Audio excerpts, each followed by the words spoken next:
sexto ano, tudo bem com vocês? Como é que vocês estão? Estamos iniciando mais uma videoaula. Hoje é a nossa aula de número 12 e hoje o nosso conteúdo é sintagma nominal, os artigos e os numerais. Então hoje nós vamos ver como é que os artigos e os numerais eles vão funcionar dentro do sintagma nominal. Portanto, pegue seu caderno, seu lápis, anote tudo aquilo que você entendeu e anote tudo aquilo que você não entendeu e venha um pouco comigo aprender língua portuguesa. Vamos lá começar? Gente, nesta aula você verá os sintagmas nominais, os artigos e os numerais. Gente, para início de conversa, tá certo? A gente precisa se perguntar algumas coisas, tá? O que é um sintagma nominal? O que forma um sintagma nominal? Qual é a função dos artigos e dos numerais no sintagma nominal? Então, gente, são essas perguntas que irão nortear a nossa discussão hoje, tá? Então, fiquem aí pensando e vamos tentar responder, vamos responder a essas questões. Refletindo sobre a língua. Gente, quando nos comunicamos por escrito ou pela fala, usamos de palavras organizadas em uma ordem. Isso nos permite identificar, por exemplo, quem é o sujeito, o que aconteceu, quando isso aconteceu. Então, gente, essa organização ela parte de uma gramática internalizada da língua, em que um falante que aprendeu o sistema de uma língua e seus usos passa a organizar as sequências de palavras em blocos de sentidos, os quais denominamos sintagma, tá? Então, gente, quando nós temos, tá, uma comunicação, seja escrita oral, e quando nós aprendemos algum idioma, tá certo? Nós vamos aprender a sua gramática, tá? E pelos usos, a gente vai internalizando essa gramática. Como todos nós somos falantes do português, a gramática do português está internalizada dentro da gente. Então, isso faz com que nós reproduzimos nossos enunciados, tá certo? Seja na modalidade escrita, seja na modalidade oral, e esses enunciados possam ser compreendidos por outras pessoas que também têm essa gramática internalizada, tá certo? E essa gramática internalizada, ela permite, tá certo, que o falante organize as sequências de palavras dentro de blocos de sentidos, tá? Gramática é o quê, Daniel? O que diabo é gramática? Gente, gramática nada mais é do que a organização das palavras dentro de sistemas regrados, tá? Então, quando eu construo o enunciado, eu tenho que dizer qual é o sujeito, o que é que esse sujeito vai fazer, se possível, dizer quando isso aconteceu, ou em qual momento aconteceu, ou em qual lugar aconteceu, em qual circunstância aconteceu. Então, gente, eu tenho palavras para construir esses sentidos, tá certo? E organizar essas palavras também dentro da frase e vai fazer com que se construam sintagmas, tá certo? E Daniel, eu não entendi. Você poderia explicar melhor? Claro que sim. Gente, primeiramente, vamos olhar para esse cartaz aqui, certo? Esse cartaz de campanha comunitária. Diz assim: tosse há mais de 3 semanas pode ser tuberculose.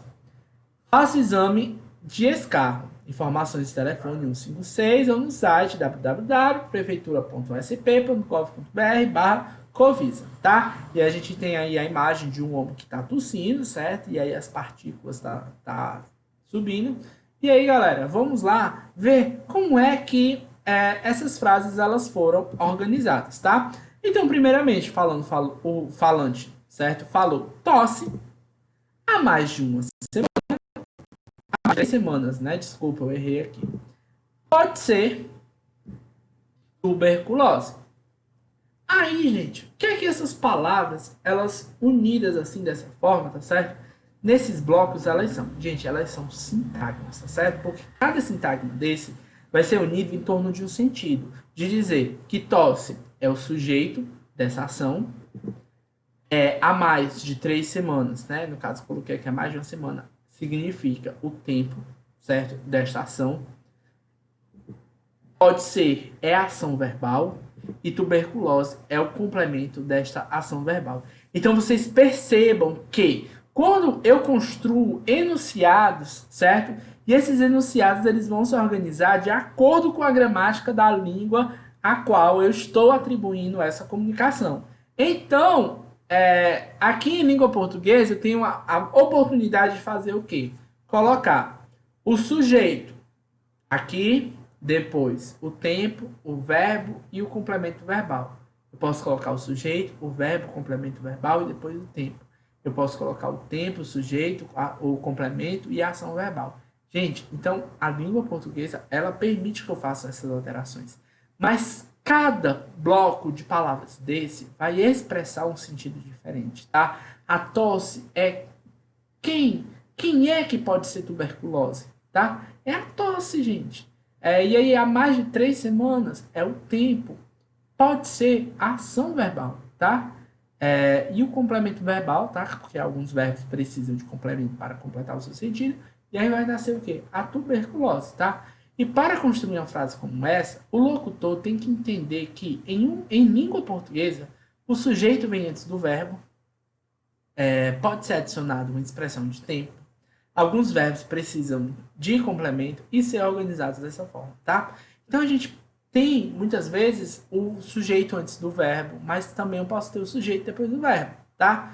Isso não é uma questão, uma regra, assim, de dizer que o sujeito tem que vir antes do verbo, não. Nessa comunicação aqui, a gente percebeu o quê? Que o sujeito está na frente do verbo, como também a expressão de tempo, tá? Tá antes do verbo, geralmente é a última, tá? Geralmente é assim, ó. Tosse pode ser tuberculose há mais de 3 semanas, tá? Mas para enfatizar o fato de que tosse há mais de 3 semanas pode ser tuberculose, o que acontece? A pessoa coloca aí antes, tá? Gente, toda oração pode ser organizada em blocos de sentido, que são chamados de sintagmas, tá? Então, quando eu construo uma frase, eu vou dividi-la em blocos de sentidos, o sujeito, o verbo, o complemento, o adjunto. Então, esses sentidos eles vão ser formados a partir da organização dessas palavras, tá? E cada bloco de sentido desse a gente vai chamar de sintagma. Mas, Daniel, essa aula é sobre o sintagma nominal. O que é o sintagma nominal? Gente, o sintagma nominal é este sintagma que é formado por um nome, certo? Um substantivo, por exemplo. E as palavras que se relacionam diretamente com ele, tá? E aí, gente, o sintagma nominal é aquele que vai ter como palavra núcleo um substantivo, tá certo? E aí, as palavras que vão se ligar a esse substantivo de modo direto, tá certo? Vão ser as palavras que vão estar presentes ainda dentro desse sintagma, tá? E vai, muitas vezes, mudar o sentido, beleza? Então, gente, para nós começarmos a nossa compreensão, para de fato que nos interessa hoje, é saber como é que os artigos e os numerais, eles funcionam dentro dos sintagmas nominais, vamos observar esses 3 exemplos que nós temos aqui, tá? A primeira frase é: os 3 amigos vieram aqui ontem.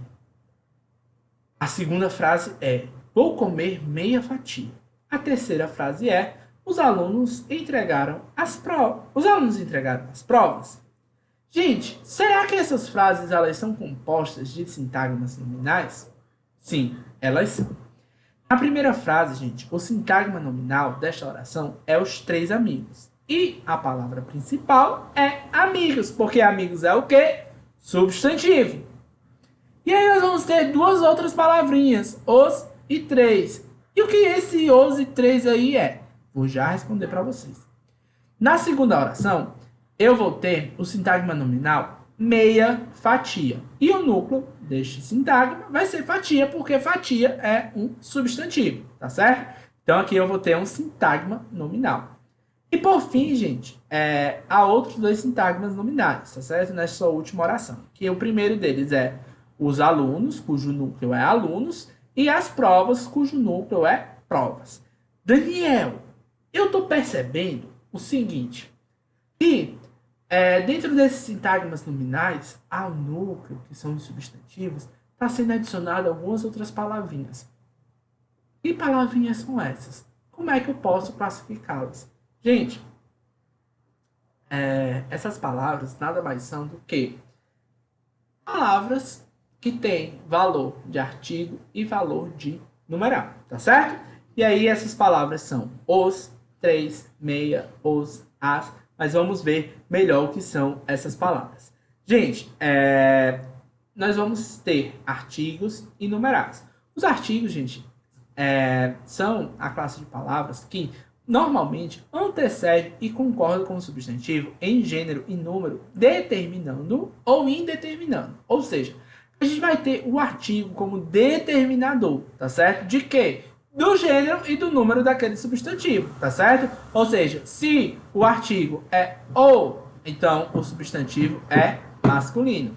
Se o substantivo é feminino, o artigo é feminino. Se o substantivo é feminino e plural, a gente vai ter o quê?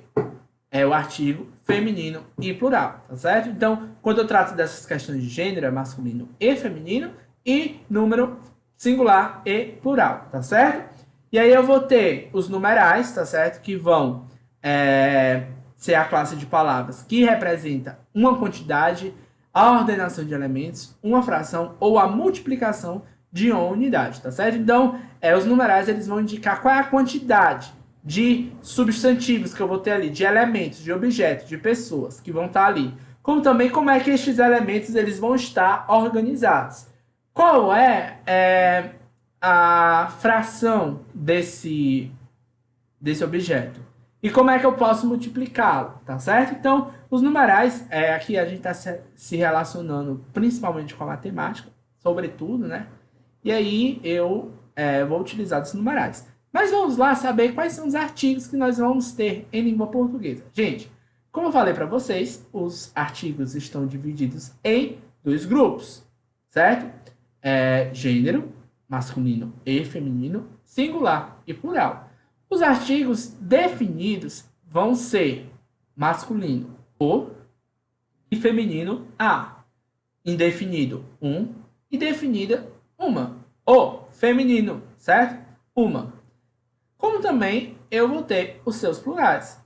O masculino, plural, os, feminino, plural, as, masculino, uns, femininos, uns no plural, tá certo, gente? Então, o que eu quero levar a vocês a perceber é que esses artigos eles vão estabelecer uma relação de definição ou de indefinição dentro de uma frase, quando ele está relacionado principalmente com o substantivo. E aí, quando eu olho para o meu substantivo, tá certo?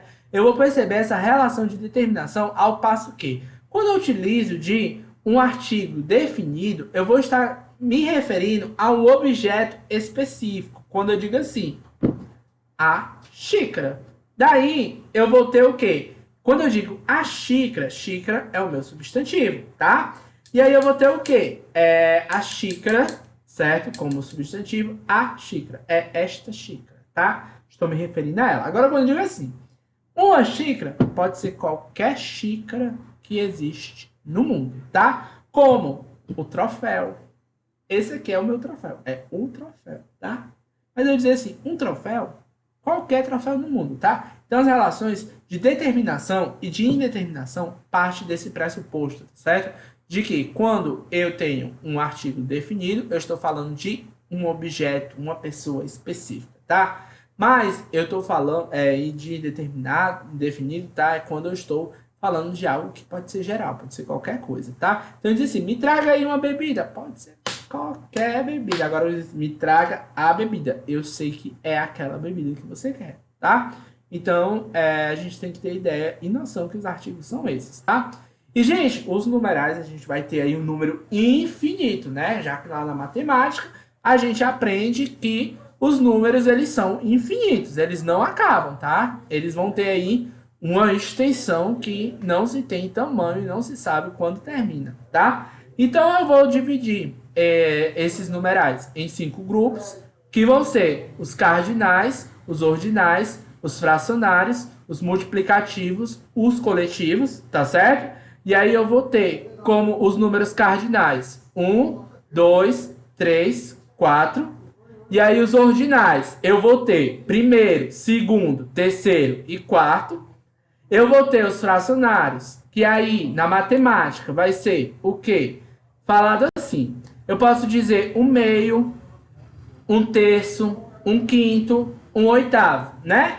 Mas eu também posso dizer 1/2, 1/3, 1/5, 1/8. Então, gente, a gente vai perceber que dentro desse sistema de números fracionários, a gente vai ter duas formas de pronunciá-los. Nesse caso aí, que eu tenho 1/2, eu posso dizer 1,5, como também eu posso dizer 1/2, tá?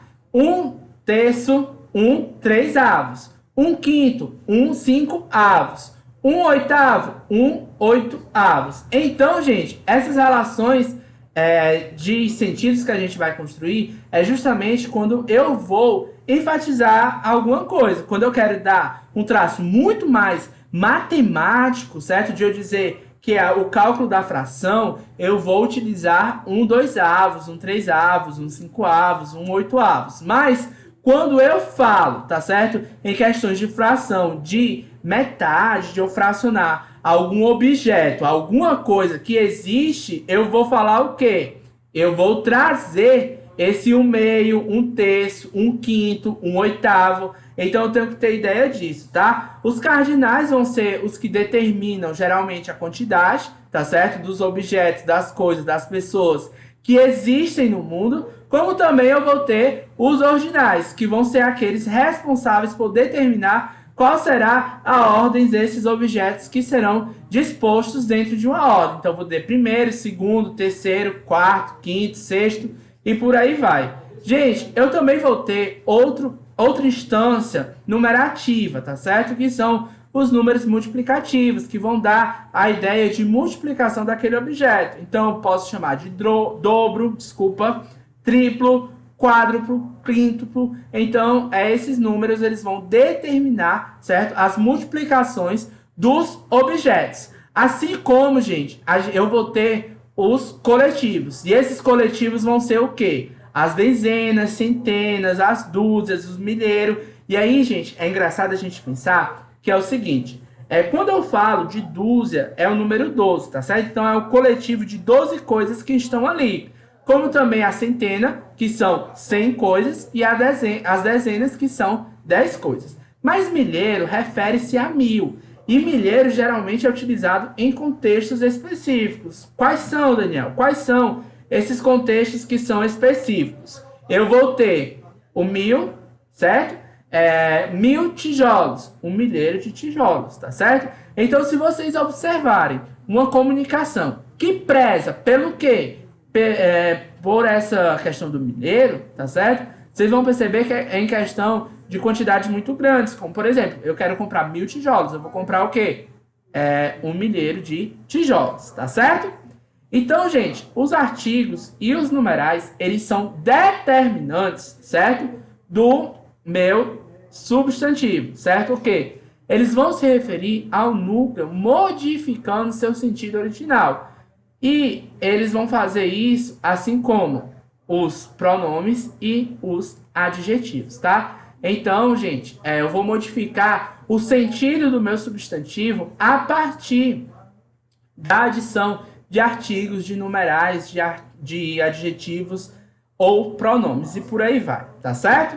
E aí, gente, eu vou ter as atividades dessa aula na página 20, nas questões 17 e 19. Um beijo enorme para vocês. Espero que vocês tenham gostado da aula. Fiquem com Deus e até mais.